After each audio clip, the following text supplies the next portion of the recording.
বিসমিল্লাহির রহমানির রহিম। আসসালামু আলাইকুম। এটা হলো সুস্বাদু গরু মাংস। আর এই গরু মাংসটা রান্না করা হয়েছে আলু রসুন দিয়ে। আর এটা রান্না করলাম কি করে, গরু মাংস মাখিয়ে রান্না করলাম। আর কিভাবে রান্না করলাম আপনাদের সাথে শেয়ার করব। আপনারা আমার ফুল ভিডিওটা দেখতে থাকুন।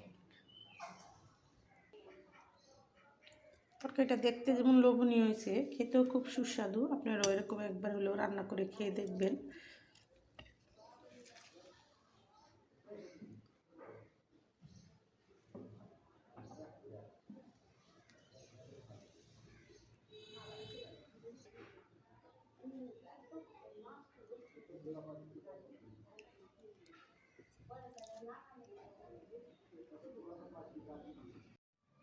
চলে আসলাম রান্নাঘরে। এই যে মাংসটা কীভাবে রান্না করবো, মাংসটা আমি আগে ধুয়ে পরিষ্কার করে নিছি। আর আমাদের ঘরে মাংস রান্না দেশি মাংসটা মাখিয়ে রান্না করি সব সময়। এটাতে আমি কষানো করি না, আমি সবসময় মাংস মশলা দিয়ে সব কিছু দিয়ে কষিয়ে রান্না করি মাখিয়ে। আর সেটাই আমি করবো আর আপনাদের সাথে শেয়ার করব। আপনারা দেখতে থাকুন। মরিচটা বাটা হয়ে গেছে, এখন উঠিয়ে নিব। দেখেন কত মিহি করে বেটে নিছি।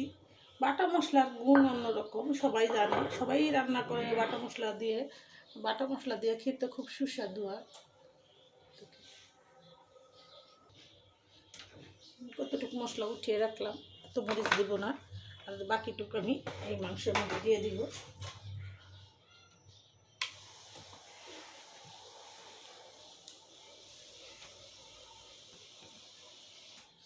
দিয়ে দেবো আমি আমার 2 চামচ হলুদের ফাঁকি দিয়ে দেবো, স্বাদ মতো লবণ দিয়ে দেবো, পেঁয়াজ কুচি যেটা আমি ফালা ফালা করে কেটে নিচ্ছি এটা, আর দিয়ে দেবো তেল।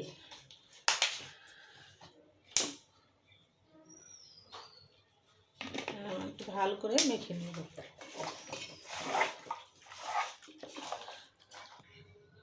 দিয়ে দেবো সামান্য একটু তেজপাতার গুঁড়া। আমি তেজপাতা আস্তা খাই না, আমি সবসময় গুঁড়া করে নিই। এটা আমি দিয়ে দিলাম। শাহি গরম মশলা গুঁড়োটা আমি যখন মাংসটা অর্ধেক হয়ে যাবে তখন দিব না। আর দিয়ে দিব আস্ত করা রসুন। এখানে আমি 5টা রসুন নিয়ে নিছি, 5টা রসুন দিয়ে দিলাম। আর আমার মাংসটা ভালো করে মাখা হয়ে গেছে। আমি এখন একটু খাদ্য পানিটা দিয়ে দিলাম। এই আমার মশলা উপকরণ আমি যা যা দিলাম সব এটার মধ্যে দিয়ে দিলাম। এখন আমি এটা আধা ঘন্টা আমি রান্না করব, ফিরে আসবো আধা ঘন্টা পর। হয়ে গেল আমার মাংসটা পরিপূর্ণতা দিয়ে, আমি এখন বসিয়ে দিব, আধা ঘন্টা পরে ফিরবো। রান্না একটা জিনিস করে স্কিপ করছি, আদা রসুনটা দিতে মনে ছিল না, আমি এখন দিয়ে দিলাম। এখানে আমি বড় 2 টেবিল চামচ আদা রসুন দিয়ে দিলাম। আদা রসুন ছাড়া তো মাংস হবেই না, তাই আমি ভুল হয়ে গেছিলো, এটা আবার আমি দিয়ে দিলাম। আপনারা ওরকম দিয়ে নেবেন।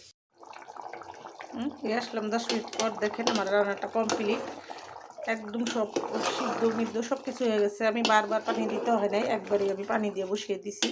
আমার রান্নাটা হয়ে গেছে, আমি এখন নামিয়ে নিব আর গরম গরম পরিবেশন করে নেব। ভিডিওটা বড় না করে এখানে রেখে দিলাম। আসসালামু আলাইকুম। আপনারাও এরকম সুস্বাদু রান্না করে খাবেন। আর নতুন নতুন ভিডিও পেতে আমার সাথেই থাকবেন। আসসালামু আলাইকুম।